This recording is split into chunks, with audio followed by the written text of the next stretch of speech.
G'day, pilgrims.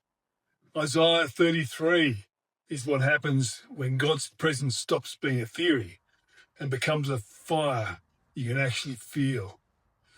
This chapter stirred me pretty deeply today, actually. Not with noise, but with that quiet weight that says, pay attention, God is close. I kept coming back to verse 9, where it says, Sharon is like a desert, and Bashan and Carmel shake off their leaves. To someone in Isaiah's world, this was pretty shocking.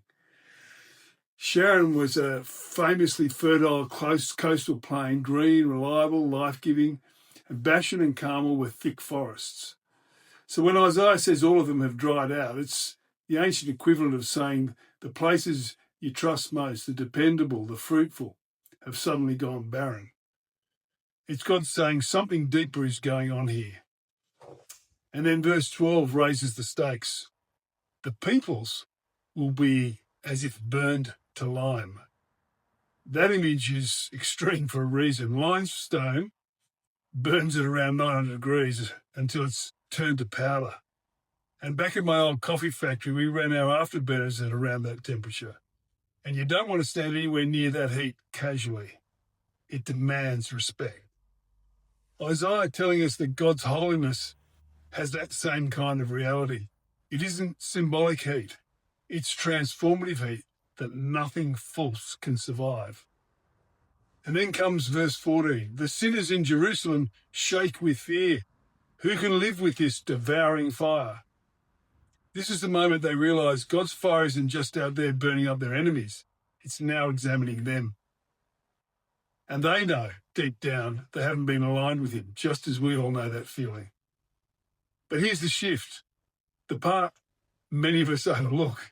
The fire isn't primarily about judgment. It's about presence. It's the same fire Moses saw in the burning bush, the same fire that made his face shine. Moses could stand there because he was aligned with the one behind the flame. And Isaiah gives us this beautiful promise in verse 17. Our eyes will behold the King in his beauty. And when our hearts are honest, when we're actually trying to do what's right in God's sight, God's fire becomes something entirely different, not terror, but beauty. And then he describes God's people, so think of the church today, as an untroubled habitation, an immovable tent, steady, rooted, safe. Well, that's what we'd like it to be anyway. But the chapter builds to this royal declaration in verse 22. The Lord is our judge. The Lord is our lawgiver. The Lord is our king. He will save us. And then one of the most hopeful lines in Isaiah in verse 24. The people who dwell there will be forgiven. So here's the quiet truth. God is a consuming fire. But he isn't trying to burn us away. He's trying to burn away everything that keeps us away from him, away from beauty and life and forgiveness. The fire that once terrified us becomes the fire that purifies us and heals us.